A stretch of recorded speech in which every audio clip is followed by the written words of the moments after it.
every Thursday morning at 8 a.m.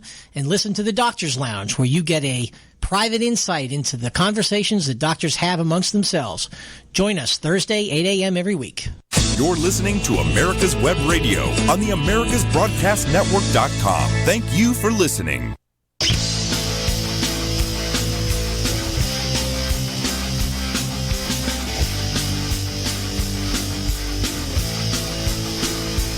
And welcome, folks. This is On Point with Victor.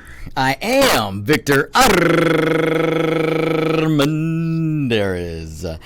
Oh, my goodness, folks. Look, welcome, and thanks for listening. And for all you new listeners who are at home today, welcome to the On Point with Victor show. And those of you who get to watch for the first time, I hope I look okay today, because this is a face for radio. So, at least most of the times it is. So, but welcome all. Look, we're going to have a little bit of fun today.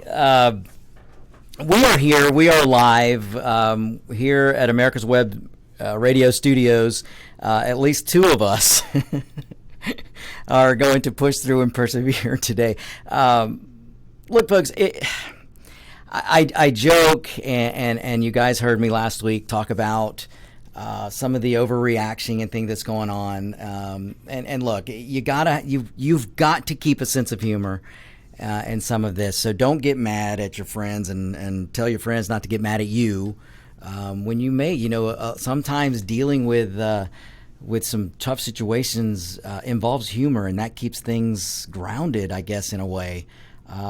So we're going to have a little bit of fun today. But we are here. We are pushing through.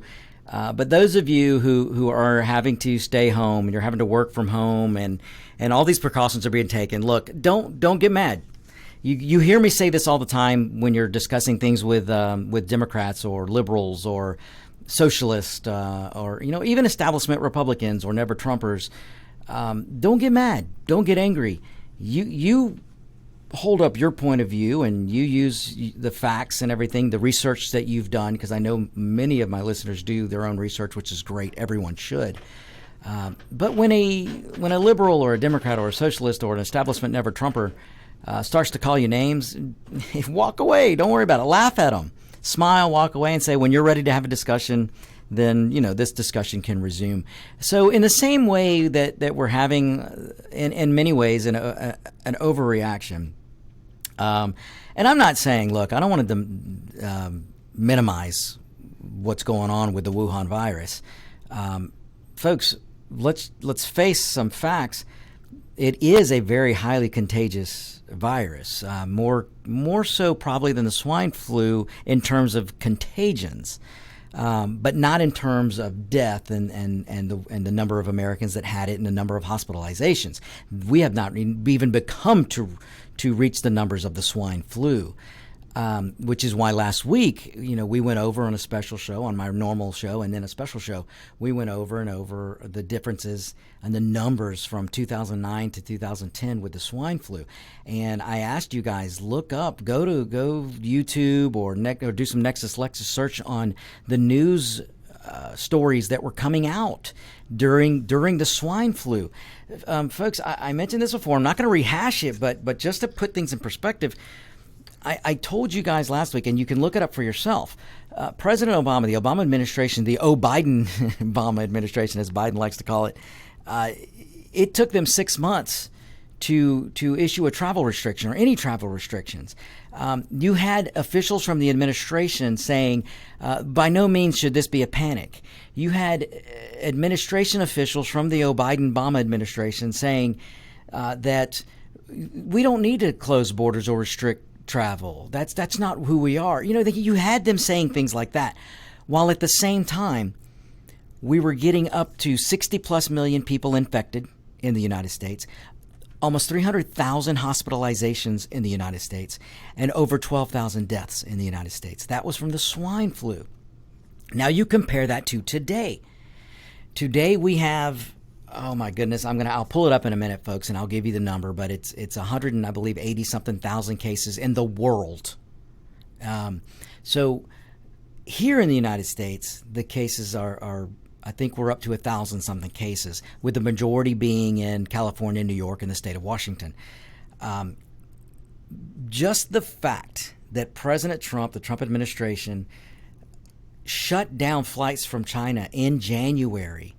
Folks, I cannot tell you what an impact that has on where we are today. You guys hear me all the time talk about what is done yesterday will affect tomorrow. What we do today will affect tomorrow. And Donald Trump, who went against some of his own advisors, did an immediate stop in January. As soon as the word got out from China about the Wuhan virus and everything, the truth started coming out of China, he stopped all flights from China and he started putting a travel ban in place. That was in January. Had he not done that, look, California would be way worse. Washington, the whole United States, we would be in much, much more dire position right now.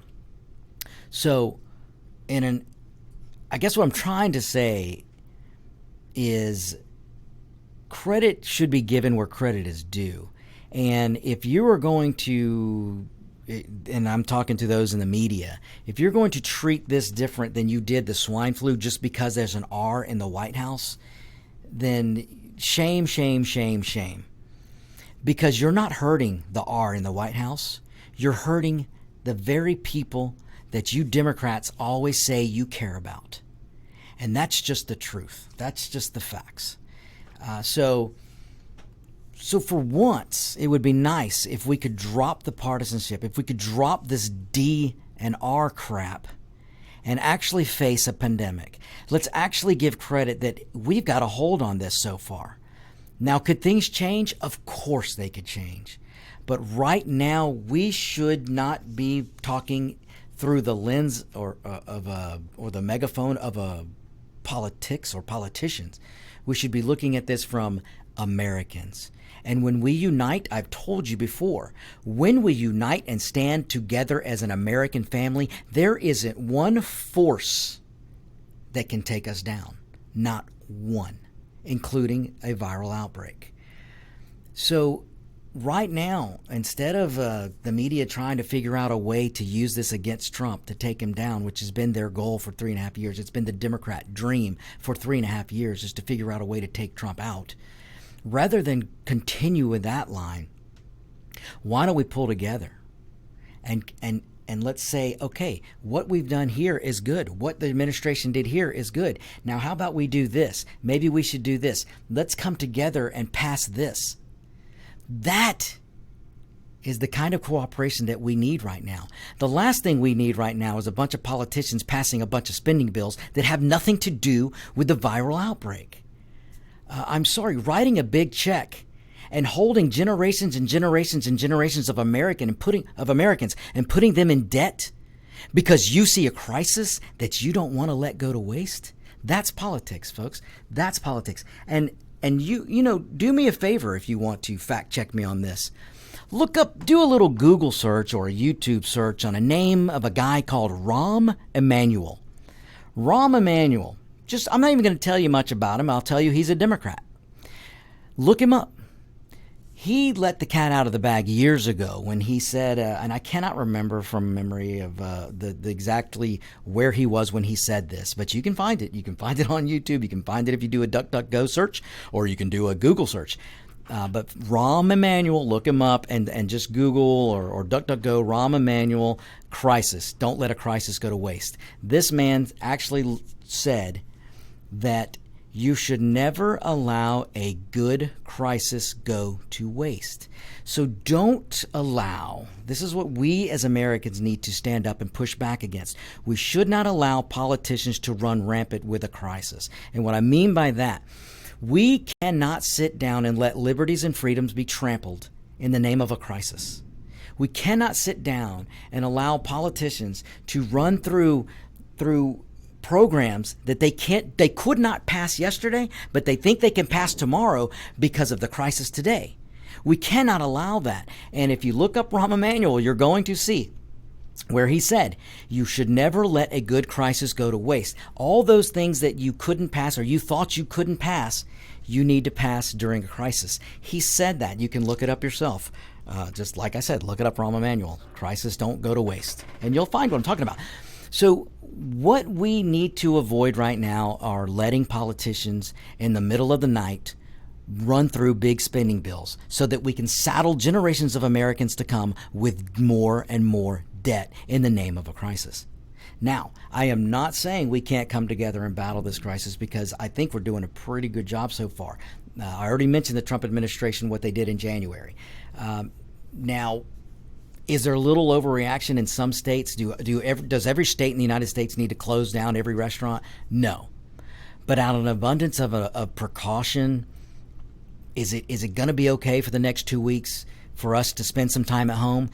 Folks, that's okay. It really is. Don't get angry. Don't get angry because you can't go to your next movie. Look, I had several movies this week I wanted to go see. I'm not going to be able to do it. I'm a big moviegoer. It's okay. I'm going to get through it. So we can get by without going to the bars and restaurants and everything for at least, look, this shouldn't be more than, I'm thinking more than a week or two. And then we can make sensible decisions. Now, I say that, but it all needs to be on a volunteer basis. We cannot allow the Constitution to be trampled in the name of a crisis. We cannot allow the Constitution to be trampled because some mayor in some city or some governor is declaring an emergency. So there's a fine line here we need to walk, folks. There really, really is. But I don't want you to get angry. I want you to make the decision that, I'm going to sit home a few days, or I'm going to cook out. Last night I had a cookout. I had some friends over. We built a fire in the fire pit. We roasted some marshmallows, made some s'mores, and we grilled some food. Use this as an opportunity to turn it into something positive. Go spend some time with a family member you haven't seen in a while. Spend some time with the friends you haven't seen in a while. You've been too busy. Life is busy. Normal life is busy. This economy has been going through the roof, which is making lots of people busy. Well, you know what?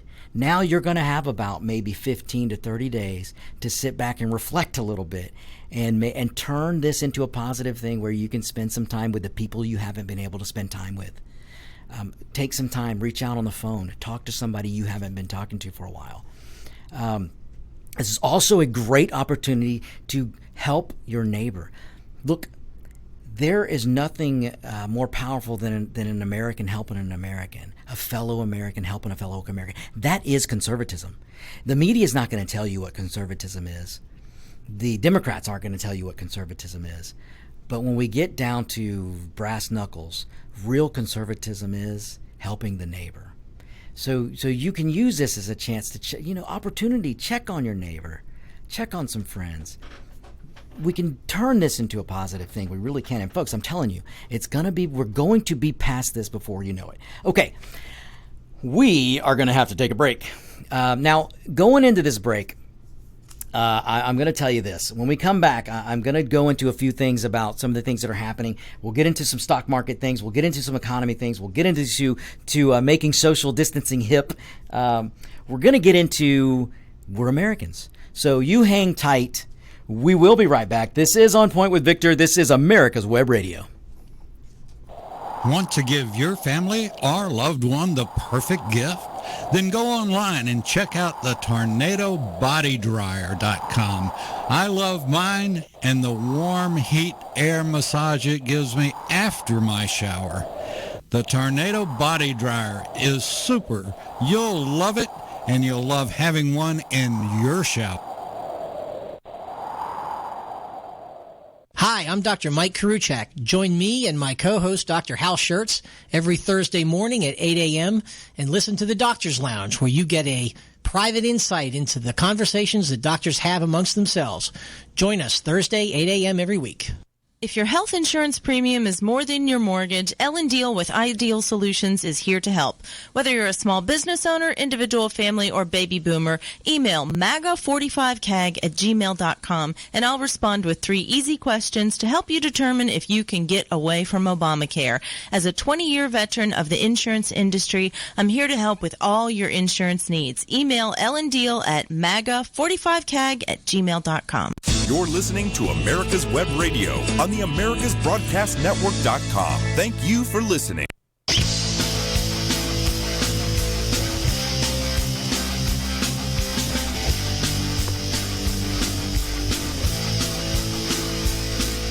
All right, and welcome back, folks. Welcome back. Okay, that was a short break, and I'm going to try to keep well, I need to give credit where credit is due. Mr. Producer over here in front of me is going to try to keep the breaks to a minimum today so that we can have a good discussion and then we can get out as much information as possible, and I can answer some questions too.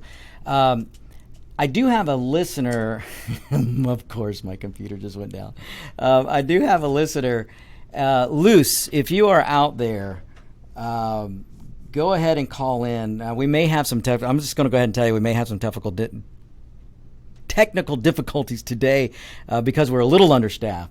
But Luce, if you're there, I just sent you the number. So go ahead and call in, and we'll try and get you on. I do want to talk to you. Ladies and gentlemen, Luce is a dear friend of mine, and she's on the opposite side of the dial as me. I mean, you guys know I'm a conservative libertarian and a constitutionalist. I have a dear friend in Luce who is let's just say she's to the left of the dial, and I have fun with her. But I'm hoping she can call in today and we can have a good discussion, because I think she has some good questions and she brings up some good points, and we'll have a good conversation. So we'll give that a shot. So if you're out there, go ahead and call, and we'll get you on as long as everything works, but I make no promises. But we have quite a few new listeners joining in today, and I really, really appreciate it, guys. And I'm trying to get my computer here to get up and running here so that I can answer some questions, because I know some of you guys are firing off questions. Because if you go to the America's Web Radio Facebook page, you can actually fire questions off to me while I'm doing the show. You can also go to YouTube, and you can pull up the America's Web Radio YouTube page, and you can find us there. And maybe during the next break I'll get somebody to help me out here, because I'm having a little trouble. But anyway, but you can go to the America's Web Radio Facebook page. You can go to America's Web Radio YouTube page and watch live. Now, if you go, the one I'm pulling up right now is the America's Web Radio Facebook page. So if you want to go there, as soon as I get this thing up and running, I'll be able to answer questions. So, all right, let's move on a little bit here. Now, a lot of people have been, some of the questions that I've asked is that people that I've been asked, if people are asking me, hey, I've noticed that some in the media now are saying they're not telling us where the virus came from. That CNN, ABC, NBC, MSNBC, the normal crowd, the lamestream media, that they're not reporting the origins of the virus, that they're actually trying to downplay that. Look, that's by design. Unfortunately, we've got members of the media who just cannot help themselves but make this political. But if you're wondering, there is factual data, factual evidence. There is no ambiguity here. This virus came from Wuhan, China. And now, did China do this on purpose? Look, I am not going to go down that road. I mean, it's a theory, and you can entertain it, and maybe we'll find out. But what we do know is the virus originated in China. It actually can be traced all the way to a live animal farm in Wuhan, China. Now, was it leaked out of a lab, or was it just happen? Did they inject it in an animal? Who knows? But we do know that the origins of the virus came from a live animal market in Wuhan, China. So for those of you asking, that's where it came from. And you could probably do some search and find, before the media decided that they didn't want to tell that story, that it was reported. It was reported, but then they decided, well, you know what, we can hurt Trump if we don't report that. So, again, silly politics, but that's where it came from. Now, what's also not being reported, and this is just a darn right shame, when this first came, look, folks, we're going back to November of last year, possibly even before, when this virus broke out in Wuhan, China. And the Chinese, now look, they're communists, and a communist is a communist is a communist. So they tried to hide this. They tried to hide the outbreak. Go search the doctor who blew the whistle. The first doctor in Wuhan, China that blew the whistle was, let's just say he was carried away and taken to a re-education camp. The guy was taken away, was reprimanded, had to come back and say, no, I wasn't telling the truth, or whatever they made him say. He's dead now. He apparently succumbed to the Wuhan virus himself, or he succumbed to the hand of the communists. You never know. But when you look at the, there are what they call independent. What's the best way to put this? An independent journalist in China. There are people in China that are just citizen journalism. That's the word I'm looking for. You can't find them anymore. Any citizen journalist that was trying to blow the whistle on the Wuhan virus was carried away and taken away. My guess is to one of the many Chinese re-education camps. That needs to be understood, because what China did in the beginning by trying to cover this up and put the hush on it really, really put the world in peril. And that's a shame. That's a shame. Now China's being, at least what we can tell, they're being a little bit more honest about things, and they're, we don't even know if they're accepting help. I don't know, I should say. But hopefully they're accepting help from the rest of the world, because when they did let the news out, the United States was the first one to stand up. The Trump administration was the first one to stand up and say, we are prepared to send you scientists and doctors, some of our best. And China said no. So all of those things you need to keep in perspective.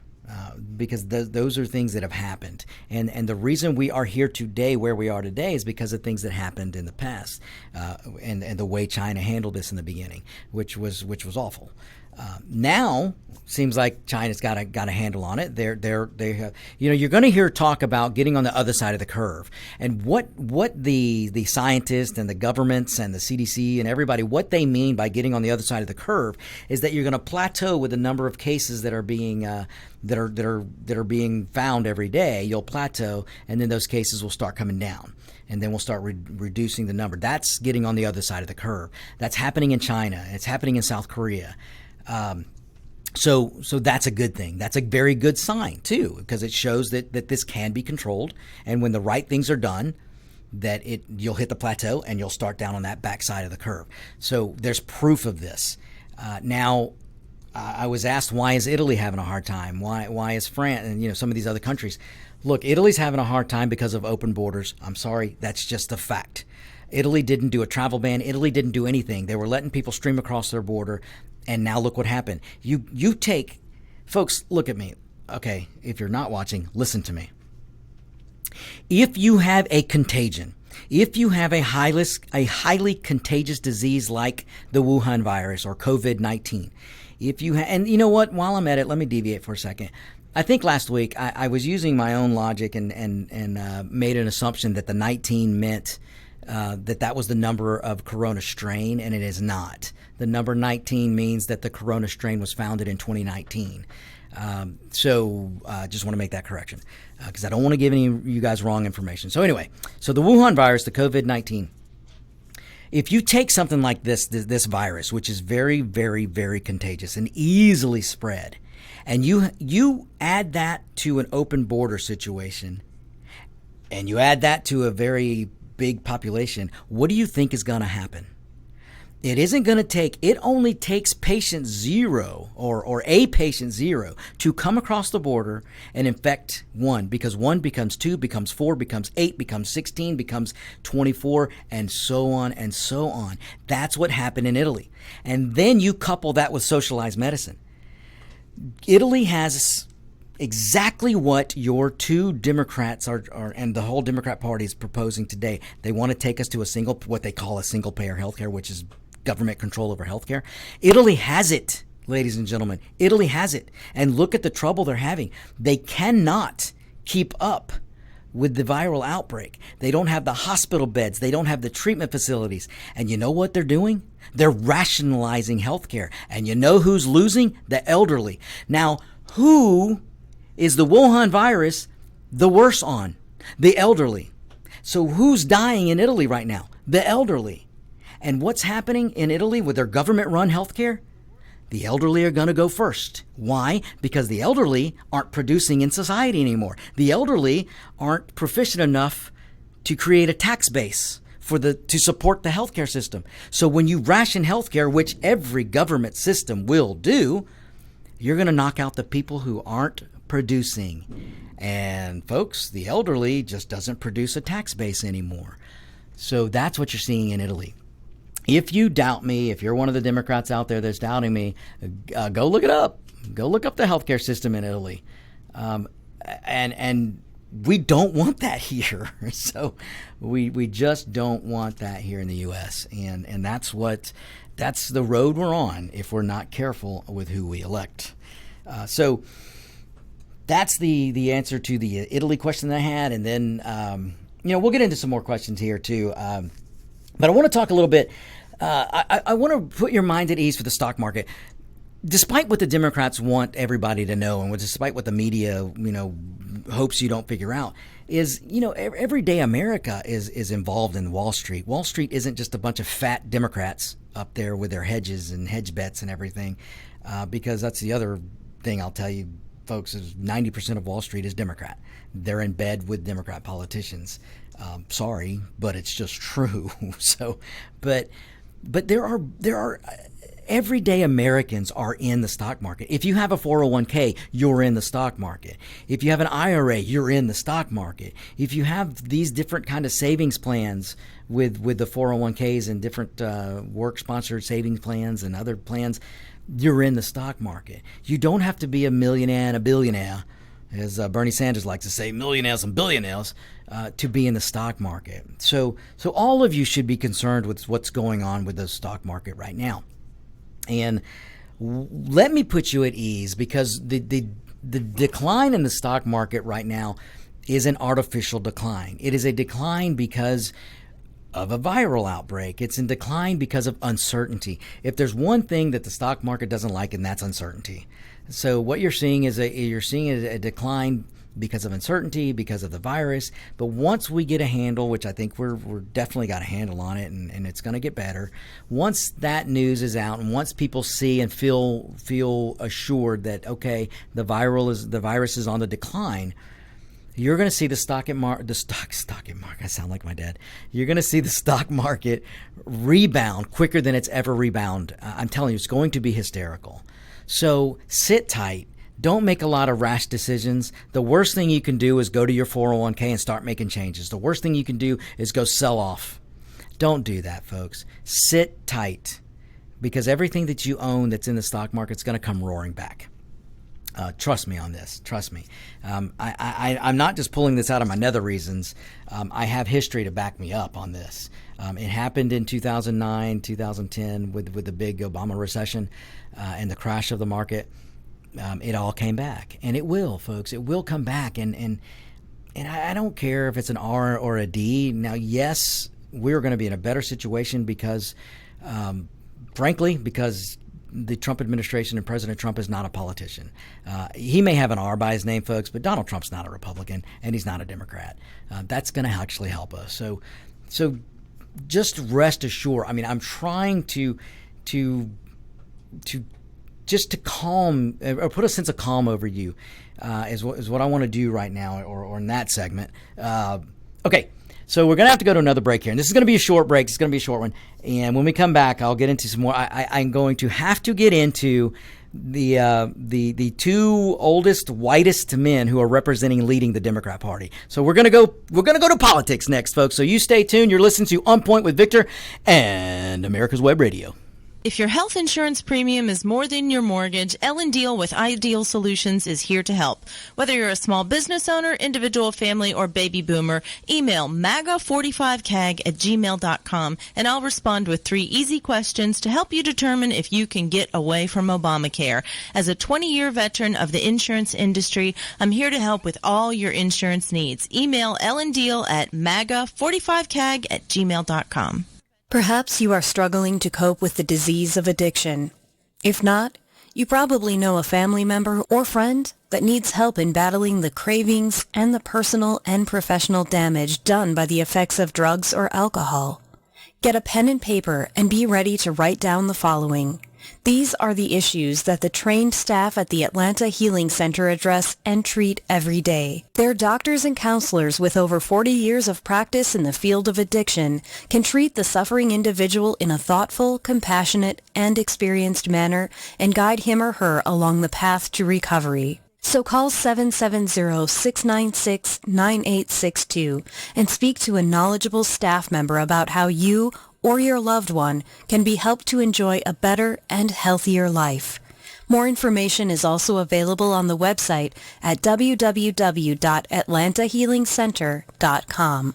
You're listening to America's Web Radio on the AmericasBroadcastNetwork.com. Thank you for listening.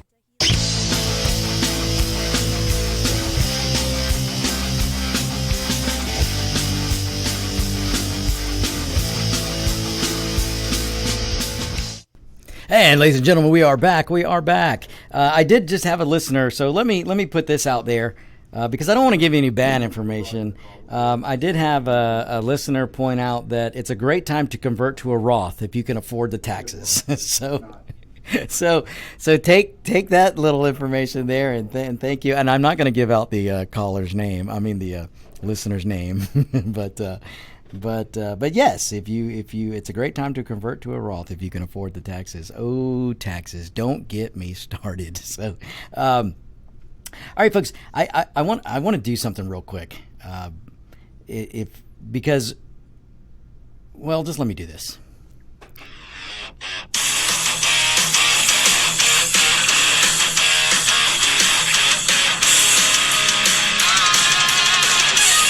Yes, folks, that is the metal version of Danger Zone, and we're all entering the Danger Zone, and the metal version is always better for just about any song, at least according to me.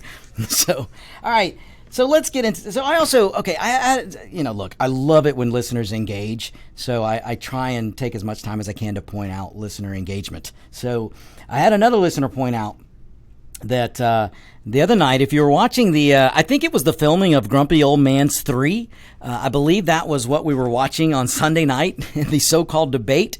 It could have been a movie trailer for Grumpy Old Men Part 3.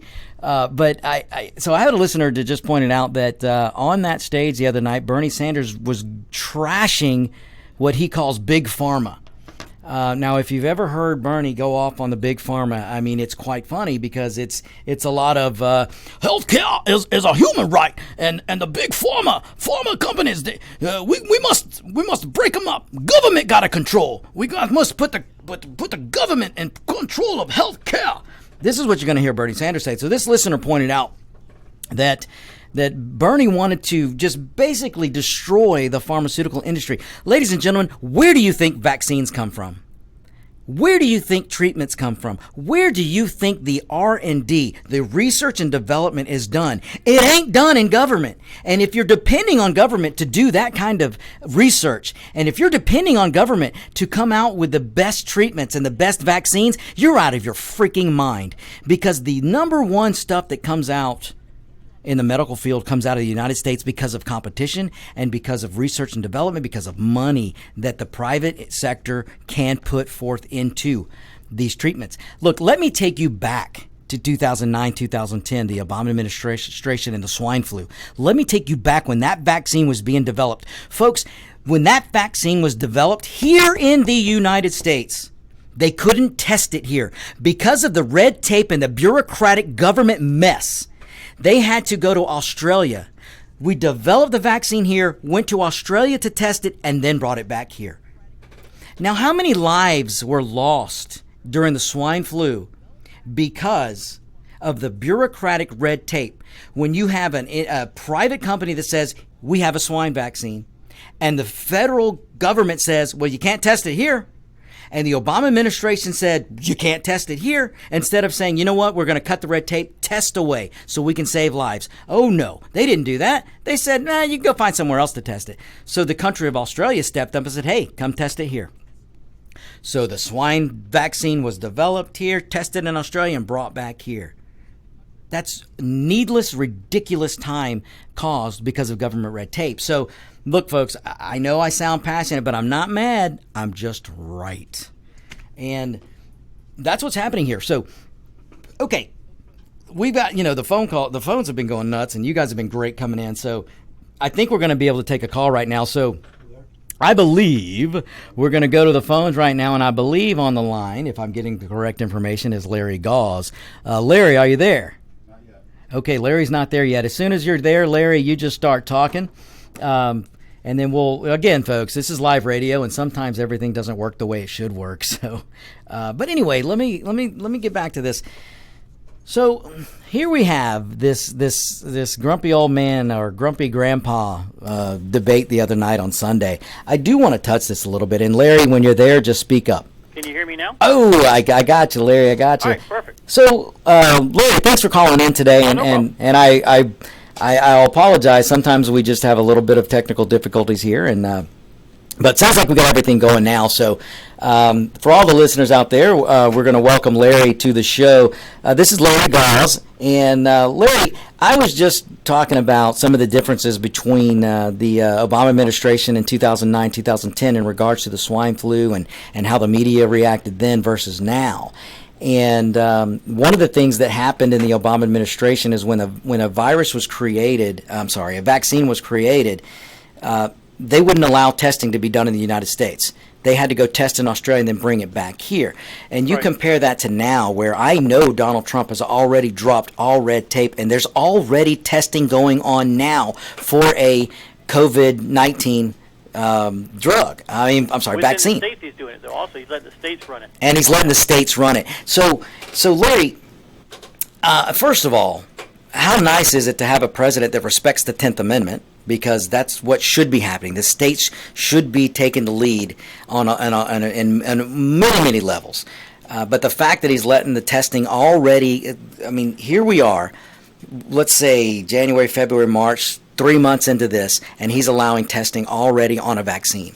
And I think, they still have to apply with the FDA for regulations and everything else. But for the most part, he says we need to cure this. Right. Exactly. So he's doing what he has to get that done. But the big difference is, I'm glad he's there because other people wouldn't do that. Well, we've got example of that. We have history to show us that. The Obama administration wouldn't allow testing of the vaccine for the swine flu in the United States. It had to be done in Australia.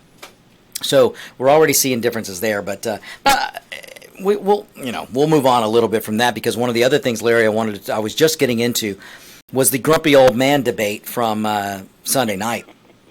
Now, Larry, let me ask you this. We and listeners, all folks out there, listen to me here.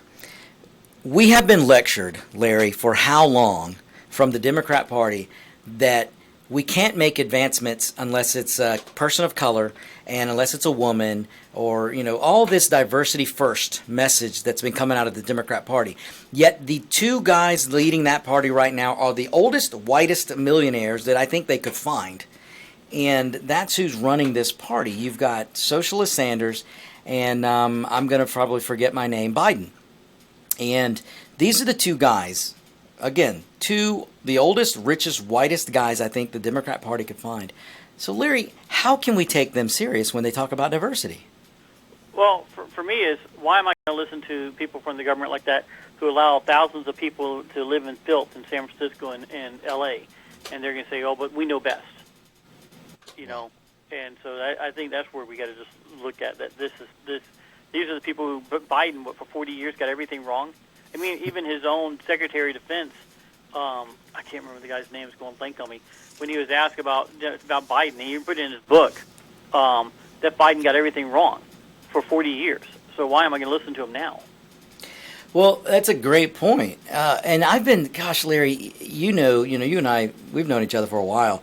And back when the two of us were on the campaign trail in 2010, and then when I was on the campaign trail in 2016, we talked about constantly these areas like San Francisco, L.A., New Orleans, Detroit, parts of New York, San Francisco, even here in Atlanta. We've talked about where in the cities that have the most problems, they've had 30, 40, 50 years of Democrat control. No Republican in sight, no Libertarian in sight, no Independent in sight, strictly Democrat run. And they're running them into the ground. And then they elect the same person over and over. So why should we listen to them, Larry? That's the question that we need to ask voters again. Well, I think they're waking up, because Trump was the first one that really kind of put that on a national scale when he went right into the heart with the NAACP for their conference. And he didn't back down from it, and he goes, listen, give me a chance. Why should you continue to do the same thing? And that woke everything up. And now I think he's going to get about 30 or 40% because this whole Brexit movement that Candace Owen and people are seeing, it's like, wait a minute, they're recognizing that they've been misled. I mean, there's a reason why we have a phrase called, the road to hell is paved with good intentions. The liberals have good intentions. They don't want to live by it. And they're great to be a fascist until they come after their own stuff, until you come after their stuff. It's great to be a fascist when you can give away everybody else's stuff. Right, exactly. And I want to pause for a minute. I was just getting, I mentioned earlier, I'm not sure if you heard, Larry, but I had a listener, a dear friend of mine. Her name is Luce, and she was going to call in, but looks like she's not going to be able to.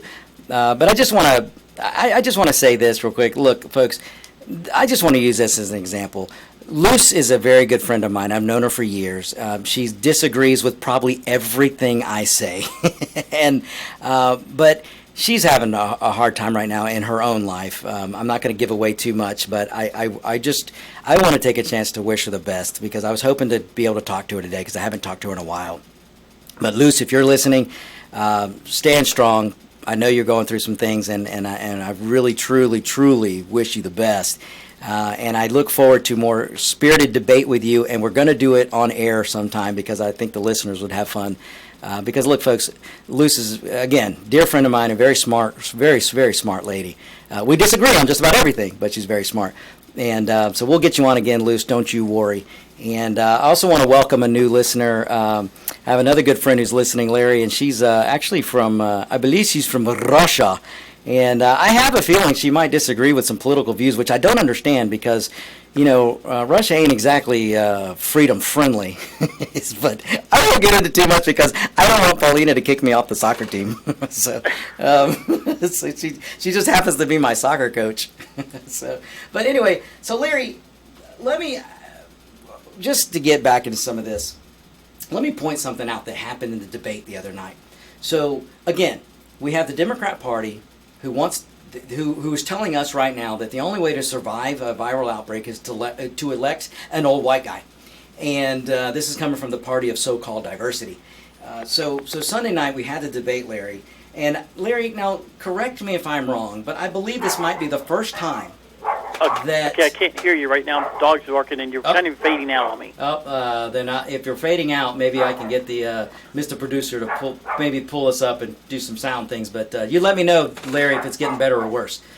And Larry, there's nothing I can do about your dog. Sorry about that. But now I'm going to move up to my room also. The dogs don't seem to understand that I'm working here. Well, that's awful, awful. But let's go back to the debate on Sunday night with the two old white guys, two old millionaires that want to lead the Democrat Party. I believe, Larry, that's the first time that a candidate running for the President of the United States actually made promises to the non-citizen. Didn't make campaign promises to the American citizen, was making promises to the non-citizen. Is that not a little backwards, Larry? Well, I just don't understand that. I mean, we're using American taxpayer dollars to pay for people who aren't Americans. And so it's just, think how much money you'd be able to keep, more money you'd keep, if you weren't doing that. You'd have less taxes and you'd have more money to spend on your own families. You'd have less school taxes being taken because we wouldn't be building all these new schools to accommodate people. And having all the teachers that have to have ESL, teachers for English as a second language, whatever, instructors. Right. Well, I just want, look... I'm trying. I'm losing my words here. I want the best for this country. And honestly, if a Democrat were to come along today on the lines of Kennedy, and who wanted to get rid of taxes and go to a consumption tax, I'd probably be the first to get in line with them. But we don't have that today. And the one thing I don't want to go to is socialism. And I've seen socialism, and I don't like it. and I know we can do better by people. Larry, can you hang on for a second? Okay. We're going to go to another break, and I think I just got a message too that a couple of more people were trying to call in. Folks, I really apologize. We're understaffed today. I don't have a call screener, and some of the phone calls I just can't get to, and some of the system is just not working great. So you may be getting a busy tone. So if you do, I promise I'm going to get you on next time. But hang tight. We're going to go to a break here. We'll be right back, and we'll get into some more about this debate from the other night. So you hang tight. We'll be right back. This is On Point with Victor, America's Web Radio. Want to give your family or loved one the perfect gift? Then go online and check out the TornadoBodyDryer.com. I love mine and the warm heat air massage it gives me after my shower. The Tornado Body Dryer is super. You'll love it, and you'll love having one in your shower.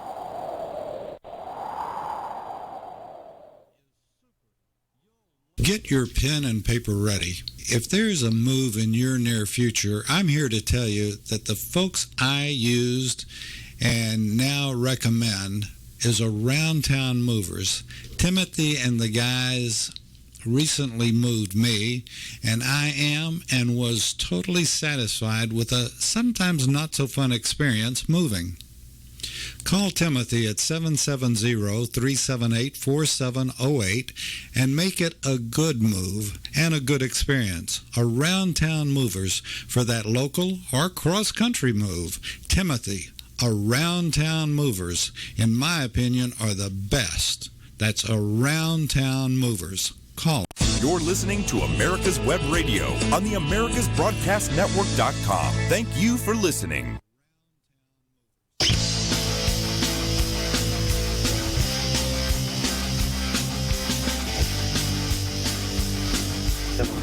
And welcome back, folks. Welcome back. This is On Point with Victor. You're listening to America's Web Radio, and I am Victor Armendariz. Look, folks, I told you we're going to have a little fun today, and if I can get this phone thing to work right, then we're going to bring Luce on. So, Luce, if you're out there, hang tight. Paulina, if you're out there, hang tight. Larry, just for the next, we'll give it another 60 or so seconds here because I know you always have some good things to say. So I'm going to turn the floor over to you here for a few seconds. And what do you see happening, Larry? What do you see? Take us through Larry's crystal ball of the next 30 days. Well, I think you're going to see a lot of people are going to self-quarantine themselves. I mean, I know I have, and my friends have. We have enough food and everything else. We have, had stockpiles anyways. So they're going to self-quarantine. You see your private restaurants right now are doing drive-through service. I mean, I know Chick-fil-A closed their doors because they were wiping things down. They were being very vigilant. But it just got to be too much. So it's like, listen, we're going to just make it easier. Drive-through only. I went to Hardee's earlier today, got some food, whatever, through the drive-through. Worked like a charm, so that way the business can stay open. Maybe at a reduced staff. But and I think the bad thing is you're going to see Congress try and push through some kind of stimulus plan because, I mean, they're talking about, like, I know the president right now is saying he wants to do $1,000 to every, taxpayer or every citizen. Well, I don't agree with that because what are you going to do when this flu hits or what are you going to do when this thing comes back next year? You can't just keep giving out the money like that. Mm-hmm. You can kind of just say, how are we going to reduce things and everybody just kind of maybe postpone some payments and waive late fees and stuff like that. I'd rather see them work on that versus just trying to give any money. But I think for if we self-quarantine for 2 weeks, just kind of do with the bare minimums you need to do, that'll make a big push. I did want to make one point I thought was interesting. Nigel Farage made a real good point because you see everybody closing the borders because this whole thing, look how it's mushroomed from one person being infected and how it's mushroomed throughout the whole world. He's made a comment. He's like, well, we're all nationalists now because every country is trying to close their borders to keep anybody else from coming in so they can kind of get a handle of it. Well, that was kind of funny. Larry, you bring up a good point. Just yesterday, I believe it was yesterday, Canada, I'm going to be nice. I'm not going to say anything derogatory, but the guy running the show in Canada, he came on and he said he's closing the border. I have yet to hear the media call him a racist. I have yet for the media to hear the media call him a nationalist. I have yet to hear them call him a Nazi. I haven't heard any of those things, Larry. And in fact, Larry, over the weekend, the president of Mexico also said that he was going to start putting in restrictions and not letting Americans into Mexico. So, I mean, what I'm hearing coming from Mexico is they may build that wall for us. Yeah, no, I'm but kidding. we're all I'm kidding. nationalists now. But they're not calling him a racist. They're not calling him a xenophobe. They're not. So this is what I mean, folks, by looking at everything through a letter D. That's got to drop, a letter D, a letter R, whatever. Here's an interesting point. When you were talking earlier, and you're wishing your friend or whatever, and couldn't make on the phone call, but you see, mostly conservatives will be very cordial on how they treat someone, even when they disagree politically. You want to have a conversation, and civility has been killed by the left, by everything going through a lens of racial politics, or it's got to be identity politics, where the Republicans, I'll just have a conversation with you. We're going to disagree. We may come to similar grounds, or we may just still always be opposite sides. Mm-hmm. But we want the conversation, and the left doesn't want that. They want to shut you down until you agree with them. That's the only conversation. You have to agree with them. Well, it's the old, it's the D way or the highway, and it shouldn't be like that. So, okay, Larry, man, I really appreciate you calling. No problem. Have a good show. I'll watch from the YouTube. I appreciate it. Thanks so much. All right, man. Bye. Okay, so Luce, if you're out there, go ahead and make that phone call now, because I think we can make this work. Folks, if you're just tuning in, and I'll say hello to the folks down in Florida.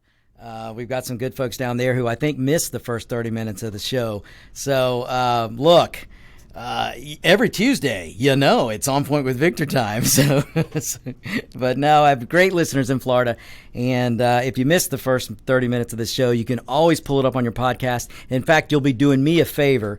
If you go to your podcast, search On Point with Victor, and become a subscriber. It costs you nothing, but it really will help me out with the numbers and all that good stuff. So, look, this show it isn't done for free. So anything you guys can do to help out is always greatly appreciated.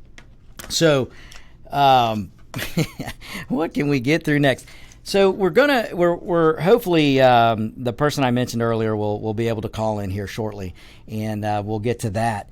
But I want to talk a little bit. So I've got another question for my Democrat friends. If you are out there and you're a diehard Democrat and you believe into all the lecturing that we get from the left, from the Democrats, I need to know, or my question to you, is why is the Democrat Party afraid of Tulsi Gabbard? There is a woman that is still in this race, but you wouldn't know that because the media is ignoring her, Biden is ignoring her, and Socialist Sanders is ignoring her. So why is Bernie Sanders and Joe Biden, why are they afraid to allow a woman on the stage with them? Why are they afraid to debate Tulsi Gabbard? Because, ladies and gentlemen, Tulsi Gabbard qualified to be on that stage Sunday night, but the DNC changed the rules to knock her off. So that is a very legitimate question that I want to know from the Democrats. I wish there was a journalist out there with an ounce of integrity that would look at Biden and look at Sanders and look at the DNC and ask them, why are you afraid for Tulsi Gabbard to be on the stage? Why are you afraid to debate her? Because if you listen to the words of the Democrat Party, diversity's first. Diversity must come first. And we must have a woman. If you listen to Pocahontas Warren, it was all about women. We need a woman. We're not going to make progress unless we have a woman. And then she goes, and she gets out of the race, but she won't endorse the only woman left in the race. You got to ask yourself why. So, folks, look it up. Tulsi Gabbard, she's still in this race, and they won't let her participate. So your own Democrat leadership is pushing out a woman, and she's not just a woman, she's a woman of color. They're pushing her out, and they're not allowing her to participate. Why? Why? This is coming from the party who tells me I should put diversity first. Not efficiency, but diversity. And folks, if you put diversity first, you will get neither. You will get neither efficiency or diversity. If you put efficiency first, you put character first, you put the most qualified first, and you will get both efficiency and diversity. That's just the truth. So I really, really, really want to know why that they won't allow Tulsi to be on the stage. Why don't they want to listen to her? I mean, it just blows my mind. Paulina, if you're out there, you can call in now too. And Luce, if you're out there, you can call in now as well. I think we've got everything straight. So either one of you guys, jump on the phone, give us a buzz right now, and we will take the call. So I want to go into, so not only did I have that question about, if we're supposed to believe in diversity, then why won't they let Tulsi Gabbard on? Now, folks, I have my own theories because, look, Tulsi Gabbard, I don't agree with very much of what she says. But, yeah, let's do it. So we got a call. We do have a phone caller coming in. So we're going to put the caller, as soon as you're on, just start talking to me. And we'll get you on here. Caller, when you're there, just start talking to me. Say hello. And I'm not hearing anything yet. So when you're there, caller, there we go. Who's on the line here? Hi, this is Luz Figueroa. How's it going? Luz! Ladies and gentlemen, this is my friend Luz. Luz, how are you doing? I'm so glad. How are you feeling, by the way? With everything that's going on, it's a little bit scary. Because I have some really serious health issues.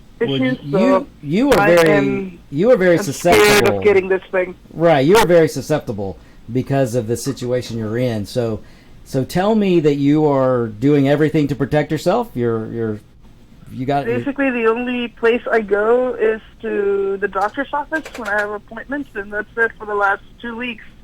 That's all I've been doing. Well, good. Well, listen, you keep doing that, and when this blows over, you'll be able to come back out and do the things you were doing before. But until then, the soccer community has your back, and if you need anything, you don't hesitate to ask any one of us for help. So I'll just get that out of the way first. So I truly appreciate that. Don't hesitate, Luz. You know that we're here for you now. And Luz, you and I disagree on a lot of things, but that one thing we can agree on is helping each other out. So you don't let you. Definitely. You make sure. I was just thinking about that, how we've gone from, at least since I've been politically aware since I was a teenager. If I believe in A and you believe in B, that means that we're enemies, and I hate that because we can disagree politically, but still have each other's back. Mm-hmm. So we still, for the most part, believe in a lot of the same things. We believe in keeping each other safe, not killing each other, helping each other out. Right. And I wish that sentiment would be more prevalent out there instead of, I hate you because you're a Republican and I'm a Democrat. Absolutely. And Luz, that is a message that I wish everyone could hear, because even if you may be a letter D, you may be a letter R, you may be an L or an independent, but what should come before a letter should be people. And you and I have discussed before, and I tell you all the time, people will always want to brand me as a Republican, but you know what? I'm a constitutionalist. Before any loyalty to a political party, I'm an American. And you and I have discussed, we can come up with solutions for the American people that don't have to come through the perspective of a letter D or R. I mean, is that not true? You would think so. We would hope so.